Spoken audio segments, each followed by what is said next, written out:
Ինչ վերաբերմունք ունեն պետական կառավարման ոլորտների պատասխանատուները գաղտնի տեսագրությունների հրապարակմանը, բյուջեի նախագծի նախնական քննարկման համար ազգային ժողով եկած բոլոր պաշտոնյաների կարծիքը Արծվիկ Մինասյանն էր հարցնում։ Արդարադատության նախարարությունում այս ուղղությամբ կա առանձին մարմին, որը զբաղվում է անձնական տվյալների պաշտպանության հարցերով։ Սակայն կա առաջարկ ստեղծել առանձին անկախ մարմին, որի հետ կապված առանձին դրույթներ հենց վաղը քննարկվելու է վարչապետի գլխավորությամբ։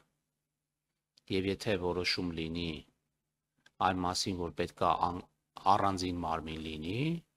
ապա դա տեղի կունենա եւ միջոցները կհատկացվեն հավելյալ։ Կարծում եմ, որ անձնական տվյալները պետք է պաշտպանված լինեն եւ ապօրինի դրանց ձեռքբերումը եւ տարածումը իհարկե դատապարտելի է։ Հայաստանի Հանրապետության օրենքները հստակ պաշտպանում են մարդու անձնական տվյալները, ընդգծեց վարչապետի աշխատակազմի ղեկավարը։ Ըստ Արայիկ Հարությունյանի, նման երևույթները մեկնաբանելը պարարտ հող է ստեղծում դրանց շարունակության համար։ Տեխնոլոգիական զարգացման այս դարաշրջանում ես կարծում եմ եւ ցավոք դա կարող է ոչ միայն Հայաստանում, ամբողջ աշխարհում վատ տենդենսների մասին խոսել։ Պարոն Մինասյանը բոլորից դատապարտում է պահանջում եւ ճիշտ է անում, բայց մի հատ պետք է մոնիտորինգ անել։ Արդյոք 2019 թե 18 թվականին, երբ որ այն ժամանակ ԱԱԾ-ի տնօրենի պաշտոնը զբաղեցնող Վանեցյանի եւ այն ժամանակ, եթե չեմ սխալվում, Սասու Խաչատրյանը հատուկ ՉԿ-ի ղեկավարի պաշտոններ զբաղեցնում, մենք դատապարտումներ լսել ենք մեր ընդդիմադիր գործիչներից։ Ունենք անձնական տվյալների պաշտպանության նոր անկախ մարմին ստեղծելու ծրագիր, որը կհամապատասխանի Եվրոպայի խորհրդի 108+ կոնվենցիային եւ Եվրամիության կարգավորումներին, արձագանքեց արդարադատության նախարարը։ Անձնական տվյալների պաշտպանության առանձին եւ անկախ մարմին ունենալու անհրաժեշտությունը բխում է իրականում ԵՄ ստանդարտներից եւ մենք միայն ստանդարտներին չէ որ պետք է նայենք, մենք պետք է նայենք նաեւ սոցիալական անհրաժեշտությանը, արդյոք կարիք ունենք նման մարմին ձևավորելու թե ոչ, եւ նաեւ ձեր կողմից բարձրացված խնդիրները խոսում են այն մասին, որ այո, մենք նման մարմին, անկախ մարմին, ինքնավար մարմին ունենալու կարիք ունենք այս պահին ու այդ ուղղությամբ աշխատանքներն արդեն ձեռնարկել ենք, հայեցակարգը մշակված է, շուտով կառավարությունում հայեցակարգը այս ամսվա վերջ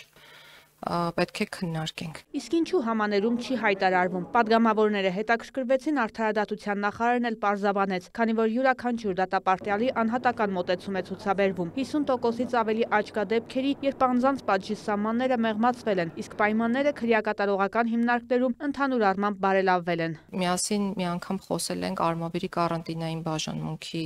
վիճակի մասին եւ կարանտինային խցերի վերանորոգման անհրաժեշտության մասին, ես հուսով եմ շուտով նորից կայցելեք այնտեղ կամ կարող ենք միասին էլ այցելել եւ տեսնել, որ այլևս այդ խնդիրը լուծված է, այսինքն մենք կարանտինային խցերը Արմավիրի վերանորոգել ենք, Արմավիրում չկար 24-ժամյա ջրամատակարարում, դա այլևս կա, մյուս բոլոր քրեակատարողական հիմնարկներում վերանորոգման աշխատանքները քրեակատարողական ծառայության միջոցների հաշվին իրականացվել են եւ շարունակաբար իրականացվելու են։ Վերջերս ես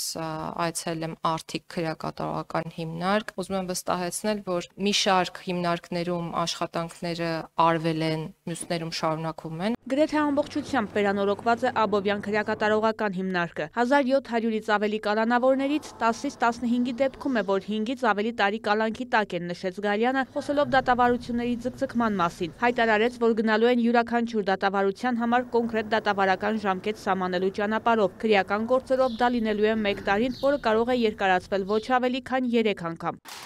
Վաղաշաբաթում առաջիկայում ընտրություններ են, իսկ մասնակից կուսակցությունների մի մասի հայտարարագրում զրոյական միջոցներ։ Արուսյակ Մանավազյանին հետաքրքրում էր, թե արդյոք կոռուպցիայի կանխարգելման հանձնաժողովը քննության առել է այս իրավիճակը։ Հիմա ներկայում մենք ստուգում ենք եւս 2 կուսակցության հաշվետվություն, որոնք որ աուդիտի են ենթակա, եւ եւս 6 կուսակցության հաշվետվություն, որոնք այդ ձեր ասած դեպքերով առերևույթ անհամապատասխանություններ են պարունակում։ Այդ թվում մենք նայել ենք